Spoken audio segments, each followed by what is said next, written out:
right, good morning, everybody. It is the Saturday before the final Southeast Gasser event, which will happen in Shadyside Dragway in Shelby, North Carolina. I'm out here in the shop. It's a rainy, damp, cold Saturday morning. Still waiting on my driver, Ben Shaw, to get out of bed and come out and help finish all this up. Thought I'd talk a bit about where we're at as we approach the final race of the season. We were in Huntsville, Alabama a couple weeks ago, and I'll just give you a quick recap about what happened there. We did make some pretty major changes and put on a set of carburetors from Steve Taylor at PRC Carburetors, and they did everything he said they would do. We made a few other chassis changes to the truck, and it ran the best it's ever run since we built it. Best 60-foot, best ET, everything was just great. Couldn't have been happier with the improvement. Still not as fast as the guys were chasing, but we're just still chipping away at it a little at a time and trying to close that gap. We did. When we got to Huntsville, it rained out most of Friday night's practice. We were fortunate enough to get a couple of passes in, and then it came a monsoon overnight, and we discovered that we had the truck partially under a tent. The bed was sticking out from under the tent, but we've discovered that our fuel cell is not watertight, and it rained so hard, somehow it managed to get water in the fuel cell. And so we got there Saturday morning and basically had to disassemble the entire fuel system, drain every drop of everything, clean carburetors, filters, lines, everything, to get this thing back and get it to run. So thankfully we found that in time, and we're able to get that fixed Saturday morning. And the truck, literally, I think this is the first weekend that every single pass we made all weekend, the truck picked up and got just a little quicker. Ben's doing a great job driving, cutting good lights.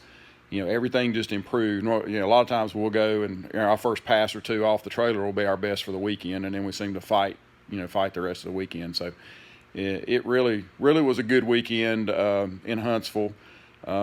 He did red light in round 2 against Josh Pruitt. He was, Josh, you got to throw everything at Josh if you got a prayer of beating him. And Ben, he pushed it as hard as he could and went red. And then on the last gear shift, as he went into 4th gear, it acted like the clutch slipped. And of course, that was our last pass of the weekend. There's no opportunity to make another test hit or do anything. So we basically had to come home, and we knew we were leaving to go on vacation. We've had no time to really work on this thing. That's why we're out here just a few days before time to load up and leave. And so we were trying to decide what had happened and what we were going to do. So we got it apart last night, and it had, let me just walk over here. Okay, so I got the camera flipped around, come over here, and part of what had happened was it had kicked the pilot bushing out, and of course it was egg-shaped. And as I've said before, a lot of this is really a learning experience for me. And one thing that I've really had a hard time grasping is how hard these cars are on pilot bushings. I guess the sheer force of dumping the clutch at 9,000 RPM puts so much pressure on this little piece of bronze. For those of you who may not know, this goes up in the back of the crankshaft, and it centers the front shaft of the transmission. And we've been changing these fairly regularly, but we're going to have to change them more often. I think this one had 5 races on it. I can't say exactly how many passes, but we average 5 to 8 passes a weekend usually when we race. So anyway, we're going to have to start looking at this a little more often. It appears that even though this was worn and egg-shaped, you can see how it was kind of beat out. It doesn't appear that it kicked it out until that last pass, because there was no other damage. Sometimes they'll actually break the bearing retainer on transmission and do other damage if these things come out at the right time. So we're very fortunate there. and we think that caused a lot of our problems. It's too late in the season to get a clutch freshened up at this point. So what we did manage to get our hands on a new clutch disc. That's our old one, and it really wasn't horrible. It's still, the thickness on it's only down about 20 or 30 thousandths. So it wasn't just horrible, but I did manage to get my hands on a clutch disc, and we're fortunate enough to have a 16-inch wide belt sander in the shop. So what do rednecks do when they're under the gun? They do their own pressure plate surfacing. So after a couple of hours of meticulous sanding on the belt sander, I've got this in pretty good shape. Got a couple of hot spots left that's not worth taking out, and it'll look worse than that after the first pass, I promise you. These things take such abuse, but everything else looked good. And then we did a little quick touch up on the flywheel. It didn't look too bad. The light's really reflecting weird, but we took a DA sander and knocked the glaze off of it. Didn't see any major problem, and you can see where that pilot bushing's at in the center. I've already put the new one in, and like I say, that's just a learning experience for me as to how hard these things are, because I've kind of fought this problem for really a couple seasons.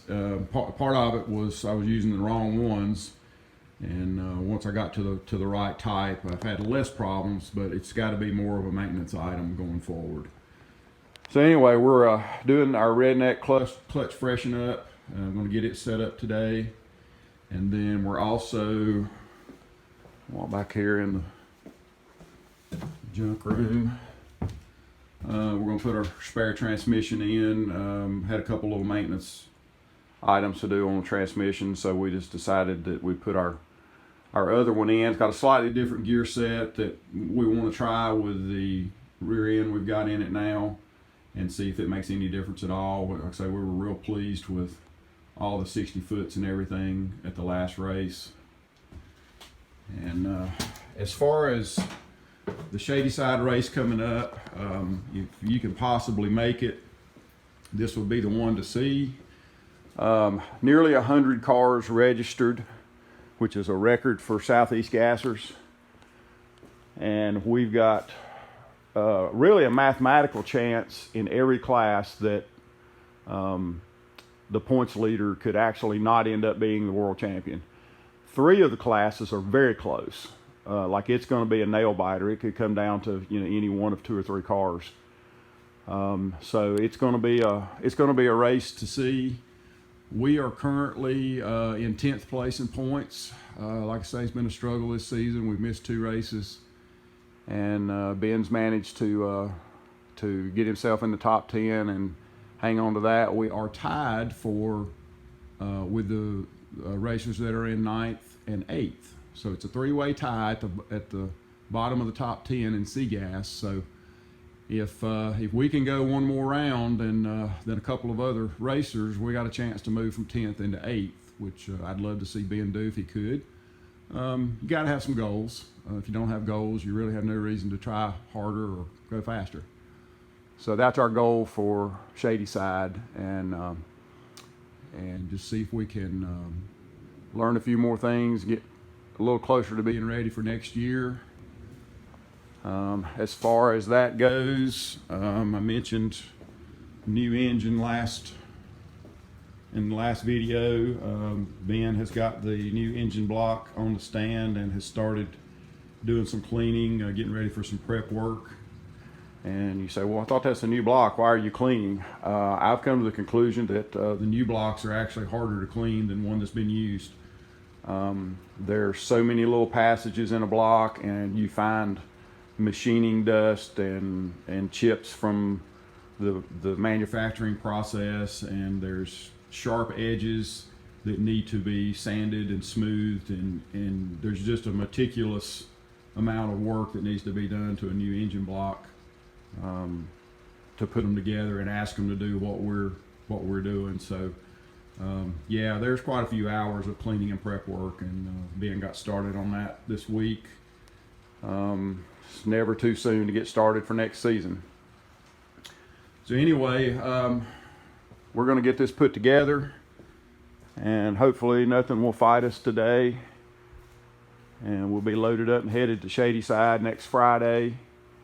So if any of you are within reasonable driving distance of Shelby, North Carolina, make plans to be at the Southeast Gasser Association 2021 finals, and weather permitting, you will not be disappointed. So I thank everybody for watching.